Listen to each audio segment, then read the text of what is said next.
예수 그리스도 제15장 안식일의 주인. 안식일은 이스라엘 민족에게는 특별히 성스러운 날임.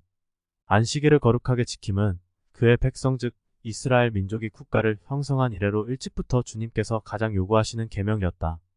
사실 일상적인 일에서 하루를 쉬는 날로 하여 안식일을 지키는 것은 하나의 민족적인 특색을 이루고 있었으며 이스라엘 자손들이 안식일을 지킴으로써 이방인들과 구별되고 있었다.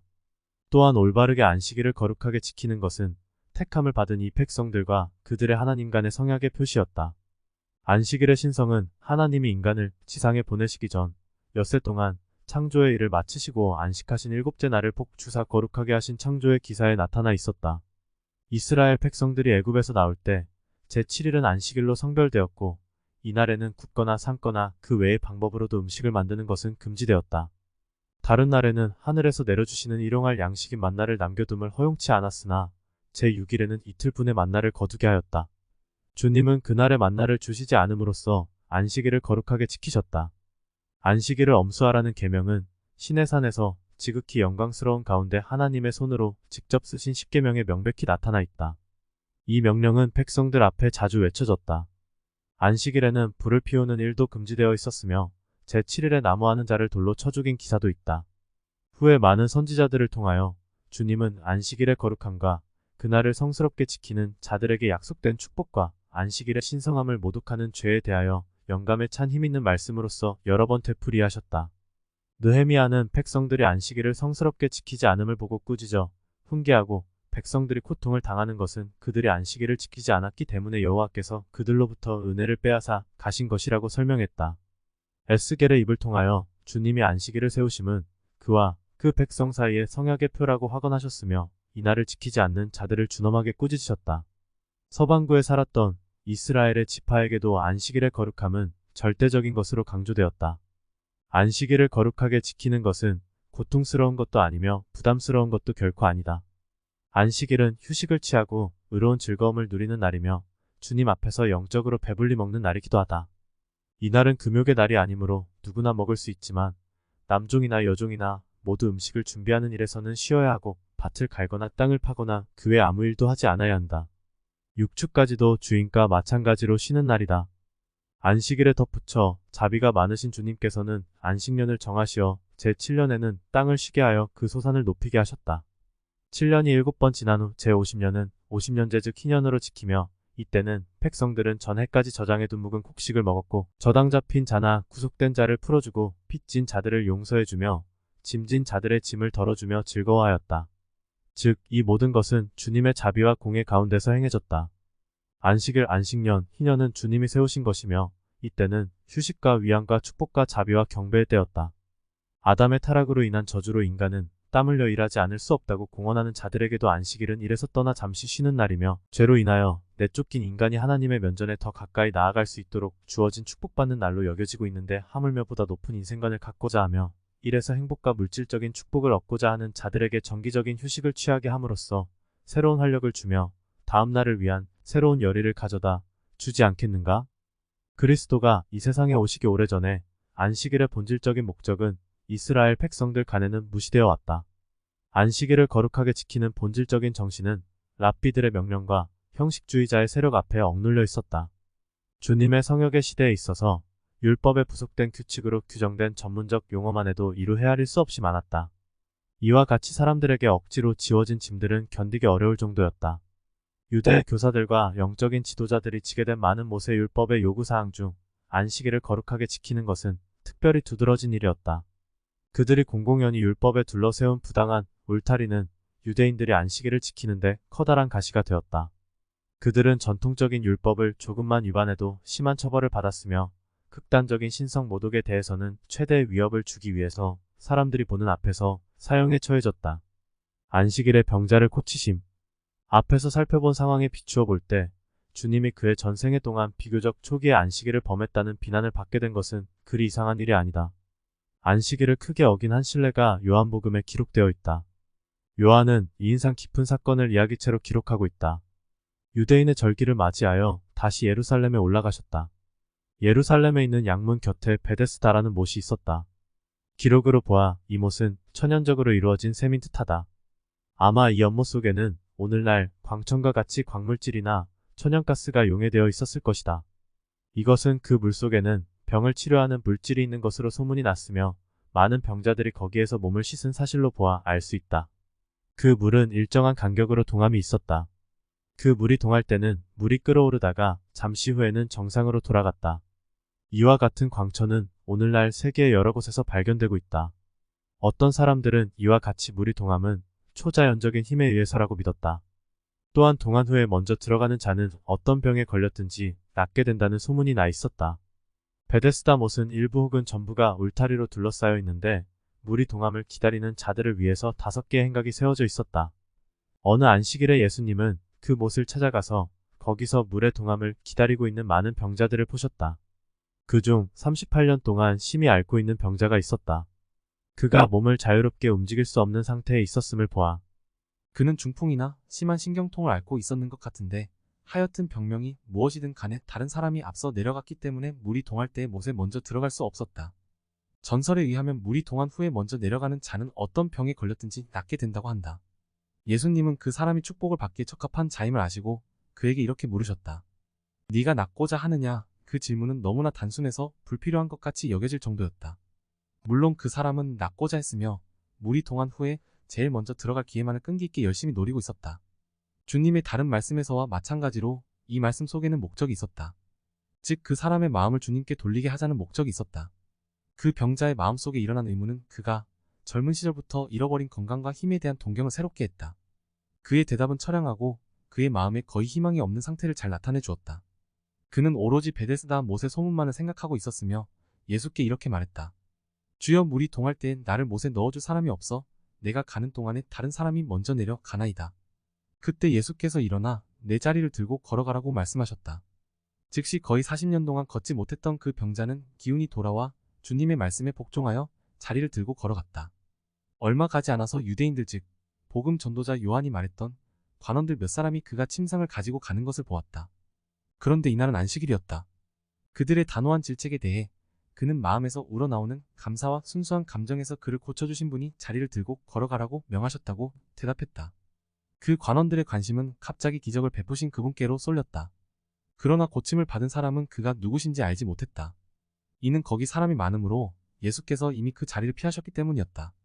고침을 받은 그 사람은 성전으로 갔다. 아마 감사와 기쁨을 그곳에서 기도로써 표시하고 싶어서 거기로 갔을 것이다. 성전에서 예수님은 그를 발견하고 이렇게 말씀하셨다. 보라 네가 나았으니 더 심한 것이 생기지 않게 다시는 죄를 범치 말라. 아마 그 사람의 병은 자신의 죄 때문에 생겼을 것이다. 주님은 그 사람이 충분히 병으로 고생했으므로 더 죄를 짓지 말라는 훈계로서 그의 육체적인 고통을 덜어줘야겠다고 생각하셨다. 그 사람이 유대인들에게 가서 자기를 고치신 이는 예수라고 하였다. 이는 아마 그를 고쳐주신 자의 은혜를 영광되게 하고 영화롭게 하기 위하여 그렇게 했을 것이다. 그의 이러한 행동이 그들이 예수를 핍박하는 데 도움이 되기는 했지만 우리는 그의 행동을 나쁜 목적이 있어 그렇게 했는 것으로 잘못 이해해서는 안 된다. 이 유대인들은 너무나 증오심에 불탔으므로 예수님을 안식일을 범한 제목으로 죽이고자 했다. 유대인들이 아무리 엄격하게 법을 적용하더라도 그를 정죄할 만한 범행을 찾을 수는 없을 것이다. 그가 안식일에 말씀한 것을 처벌할 수 있는 규정은 없었다. 그는 단지 병이 낫게 하라고 말했을 뿐이지 그가 침상을 운반해 주지도 않았으며 조금도 육체적인 일을 하지 않았다. 그들이 한 그 율법에 대한 해석으로서는 예수님을 소송할 수 있는 근거가 되지 못하였다. 유대인의 힐문에 대한 주님의 대답. 유대 관리들은 예수님을 힐책하기 시작했다. 그 힐책이 성전에서나 대로상에서나 시장에서나 법정에서나 어느 곳에서 이루어지든지 별 문제가 되지 않았다. 그들의 힐문에 대한 대답은 안식일을 지키는 문제에 국한되지 않았다. 이것은 영원하신 아버지와 그의 아들 예수 그리스도와의 관계에 대한 중대한 문제에 관한 가장 포괄적인 설교였다. 그의 말씀의 첫마디는 유대인의 강한 분노에 대해 언급하신 것이다. 안식일에 그가 행하신 것에 관해 언급하시며 이렇게 말씀하셨다. 내 아버지께서 이제까지 일하시니 나도 일한다. 그들은 이 말씀을 신성 모독으로 간주하였다. 유대인들이 이를 인하여 더욱 예수를 죽이고자 하니 이는 안식일만 범할 뿐 아니라 하나님을 자기의 친아버지라 하여 자기를 하나님과 동등으로 삼으심이러라. 그들의 말에 반박하여 예수께서는 하나님과 아들은 별도로 행동하지 않으며 아버지의 뜻에 어긋나는 일을 하지 않는다고 하시고 아들이 아버지의 하시는 일을 보지 않고는 아무것도 스스로 할 수 없으며 아버지께서 아들을 사랑하사 자기가 행하시는 것을 다 아들에게 보이신다고 하셨다. 예수께서는 그의 말씀에 대한 그들의 해석을 교묘히 변명하여 들지 않으시고 그들의 추론을 옳은 것으로 인정하셨다. 예수님은 유대인들이 생각했던 것보다도 훨씬 더 자신과 하나님과의 관계는 밀접하고 숭고한 것이라고 하셨다. 아버지께서 그에게 부여하신 권능은 불구자를 고치는 것에만 제한된 것이 아니라 죽은 자들까지도 일으켜 살릴 수 있는 것이었다. 아버지께서 죽은 자들을 일으켜 살리신 같이 아들도 자기의 원하는 자들을 살리느니라. 더욱이 인간을 심판하는 권한을 그에게 모두 맡기셨다. 이는 모든 사람으로 아버지를 공경하는 것 같이 아들을 공경하게 하려 하심이었다. 그 후 그는 이와 같이 통렬하게 선언하셨다. 내가 진실로 진실로 너희에게 이르노니 내 말을 듣고 또 나를 보내신 이름 있는 자는 영생을 얻었고 심판에 이르지 아니하나니 사망에서 생명으로 옮겼느니라. 그리스도의 왕국은 무덤에 의해 제한을 받지 않는다. 죽은 자까지도 그들의 구원은 전적으로 그에게 달려있다. 그의 거룩한 진리가 그를 비난했던 자들의 고막을 울릴 것이며 죽은 자들이 하나님의 아들의 음성을 들을 때가 올 것이다. 주님의 심오한 말씀을 깊이 생각해 보기로 한다. 진실로 진실로 너희에게 이르노니 죽은 자들이 하나님의 아들의 음성을 들을 때가 오나니 곧 이때라 듣는 자는 살아나리라. 그의 목숨을 빼앗지 못할 것이라는 말씀이 유대인들의 살기 충천한 분노도 기세가 꺾이고 말았다. 아버지께서 자기 속에 생명이 있음 같이 아들에게도 생명을 주어 그 속에 있게 하셨고 또한 다음의 말씀도 놀라운 것이었다. 또 인자됨을 인하여 심판하는 권세를 주셨느니라. 승형되고 영화롭게 된 거룩한 자의 아들이시며 육체를 가지고 계신 그분이 인간을 심판하실 것이다. 그들이 기이히 여기는 것은 당연하다. 그러한 교리는 전에 들어보거나 읽어본 적이 없었다. 이러한 교리는 서기관이나 랍비들이나 바리새인이나 사두개인들에게서 들어보지 못한 교리였다. 그러나 주님은 그들이 놀람을 보고 꾸짖으시며 이같이 말씀하셨다. 이를 기이히 여기지 말라. 무덤 속에 있는 자가 그의 음성을 들을 때가 오나니 선한 일을 행한 자는 생명의 부활로 악한 일을 행한 자는 심판의 부활로 나오리라. 부활에 대한 이와 같은 선언은 너무나 명백한 것이어서 그를 배우지 못한 자들도 이해할 수 있었으나 부활을 부인하는 사두개인들의 심한 반대에 부딪혔을 것이다. 여기서 명백히 부활의 보편성이 강조되었다. 의로운 자뿐만 아니라 악한 일을 행한 자도 모두 무덤에서 뼈와 살을 가진 몸으로 부활하게 된다. 그 후 주님은 아버지의 뜻에 따라 행동하겠다는 엄숙한 서약을 새롭게 하시며 그의 사업에 대한 증거를 말씀하셨다. 그는 아무도 스스로 자기를 증거할 수 없다고 하는 그 시대의 주님의 주장을 인정하셨다. 그러나 그는 이렇게 말씀하셨다.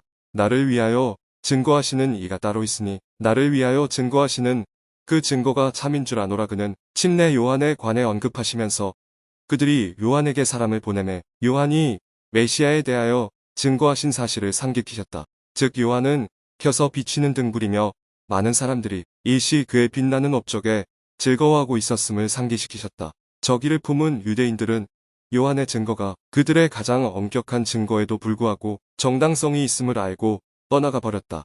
주님은 이렇게 계속 말씀하셨다. 내게는 요한의 증거보다 더 큰 증거가 있으니 아버지께서 내게 주사 이루게 하시는 역사, 곧 나의 하는 그 역사가 아버지께서 나를 보내신 것을 나를 위하여 증거하는 것이요. 그는 유대인들의 비난에 대해서 그들은 아버지가 보내신 그를 받아들이지 않으므로 그들 속에는 아버지의 말씀이 거하지 않는다고 말씀하셨다. 주님은 이러한 율법학자들, 선지자인 통변자들, 성경을 전문적으로 해석하는 자들에게 준엄하게 경전을 읽고 연구하라고 훈계하셨다. 너희가 성경에서 영생을 얻는 줄 생각하고 성경을 상고하거니와 이 성경이 곧 내게 대하여 증거하는 것이로다. 성경에서 영생을 얻는다는 것을 믿기는 하지만 영생을 얻기 위하여 주께 오기를 원하지 아니하는 자들에게 그는 또한 성경은 영생을 얻기 위해서 그에게로 와야 함을 증거하고 있다고 확실하게 말씀하시면서 다음과 같이 부언하셨다.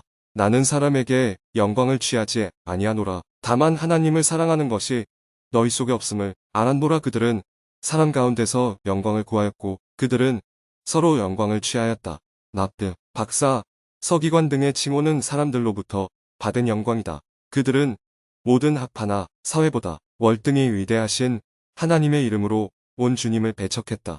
주님은 하나님 아버지의 유일하신 이름으로 오셨다.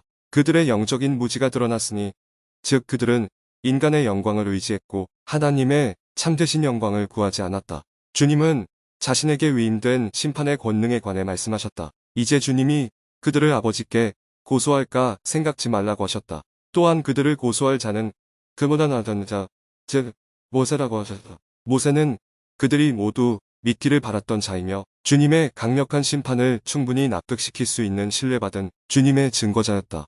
주님은 이렇게 말씀하셨다. 모세를 믿었다면 또 나를 믿었으리니 이는 그가 내게 대하여 기록하였습니다. 그러나 그의 글도 믿지 아니하거든 어찌 내 말을 믿겠느냐. 이것은 예수를 안식일을 범한 죄로 고소하려는 그들의 맹렬한 비난에 대한 훌륭한 가르침이었다. 이것은 그들이 안식일을 만드신 유일하신 그분에게 안식일을 지키지 않았다는 죄를 뒤집어 씌우고 치욕을 주려고 했던 많은 악한 음모 중의 하나였다. 안식일을 범했다는 비난을 받는 제자들, 우리는 안식일에 주님께서 행하신 훌륭한 일과 관련하여 이 일을 생각해 보는 것도 도움이 될 것이다. 이 일을 고찰할 때 시대적인 순서와는 관계없이 생각해 보기로 한다. 그가 어떤 잔치에 참석하시고 베데스다 못에서 병자를 고친 기적을 행하신 것이 예루살렘 방문 전이든 후이든 개의하지 않고 우리는 다시 갈릴리에 계신 예수님을 살펴보기로 한다. 어느 안식일에 그와 제자들이 밀밭 사이로 가실 때 제자들이 시장하여 이삭을 잘라 양손에 넣어 비벼 알곡을 까서 먹었다. 모세의 율법에 의하면 그들의 이러한 행위는 조금도 절도 행위가 되지 않는다. 모세의 율법에 의하면 남의 포도밭이나 곡식밭을 지나면서 시장하여 포도나 곡식을 따먹는 것은 죄가 되지 않으나 밭에서 낫을 사용하거나 포도를 그릇에 따서 가져가는 것은 죄가 된다. 오직 현재의 필요를 충족시키는데 한해서만 허용이 된다. 예수의 제자들이 이 율법상의 특권을 이용했을 때 바리새인들이 그것을 지켜보고 즉시 죽게 달려와 보시오, 당신의 제자들이 안식일에 하지 못할 일을 하나이다라고 말했다. 그 바리새인들은 손안에서 이삭을 비비는 것은 일종의 타작이며 결을 불어내는 것은 키즈라는 것이므로 안식일에 타작이나 키즈라는 것은 율법에 어긋나는 것이라는 랍비들의 규정을 마음속에 생각하고 있었음에 틀림없다. 사실 랍비의 학자들 중에는 안식일에 풀밭을 걷는 것도 죄가 된다고 주장하는 이도 있었는데 이는 풀에는 씨앗이 있으며 밟아서 씨앗을 나오게 하는 것은 일종의 타작이라고 볼 수 있기 때문이었다. 예수님은 극히 중요한 여러 가지 전례를 들어서 제자들을 옹호하셨다. 그 한 가지의 예로 다윗의 경우를 들었다. 다윗이 자기와 함께 한 자들과 더불어 시장하여 제사장 아히멜렉에게 진설병을 요구한 사실을 드셨다. 그 진설병은 거룩한 떡으로 한 주일에 한 번씩 성소 안에 상에 갈아 놓는 것인데 제사장 외에는 그 떡을 먹을 수 없었다. 긴급한 필요에 따라 그 제사장은 배고픈 자에게 진설병을 주었다. 예수님은 범 잡게 좋아하는 바리새인들에게 제사장들은 성전에서 안식일에 제물로 드릴 짐승을 잡는다든지 제단에서 일을 하는 것들은 예배에 필요한 일이기 때문에 죄가 되지 않음을 상기시켰다. 그리고 다음과 같이 강조하셨다.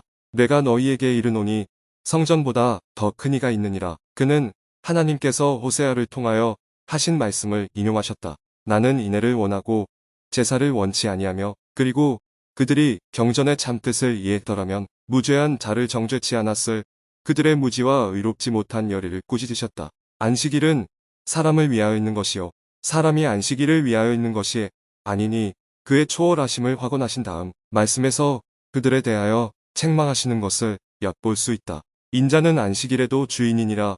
이 선언에서 우리는 안식일을 세우신 분 돌비의 제7일은 너의 하나님 여호와의 안식일 인즉 그와 안식일을 기억하여 거룩하게 지키라는 십계명을 쓰신 분은 바로 몸을 가지고 계신 예수님이심을 알 수 있다. 바리새인들의 음모 예수께서 안식일에 다시 회당에 들어가셨을 때 오른손이 마른 사람이 거기 있었다.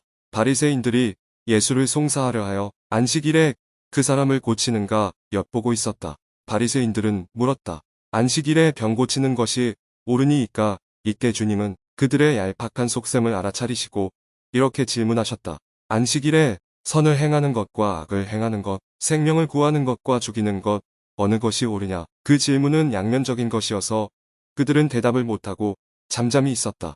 만약 그들이 옳다고 답하면 그들은 모순에 빠지게 될 것이다. 그는 또다시 질문하셨다. 너희 중에 어느 사람이 양 한 마리가 있어 안식일에 구덩이에 빠졌으면 붙잡아내지 않겠느냐? 사람이 양보다 얼마나 더 귀하냐? 바리새인이 대답을 못하고 있을 때 그는 이와 같이 결론을 내리셨다. 그러므로 안식일에 선을 행하는 것이 옳으니라. 주님은 그 손 마른 자를 불러 회중 앞에 세우시고 슬픔과 노하심으로 그들을 돌아보시며 불쌍한 마음으로 그 병자를 향하여 손을 내밀라 하시니 보라. 그 손이 다른 손과 같이 회복되어 성하더라. 그들의 계획이 좌절당한 바리새인은 분노로 가득 차서 주님을 죽이려는 새로운 음모를 꾸미러 나갔다. 그들의 증오는 너무나 커서 그들은 그 당시 유대인들 가운데서도 평판이 그리 좋지 않았던 헤롯 당과 연합했다. 그 민족의 통치자들은 예수님을 죽이기 위한 음모에 가담했다. 예수님은 그러한 사악한 음모를 아시고 그 자리를 피하셨다. 예수께서 안식일을 어겼다고 비난하는 유대의 궤변가들의 경우는 후에 고찰해 보기로 한다.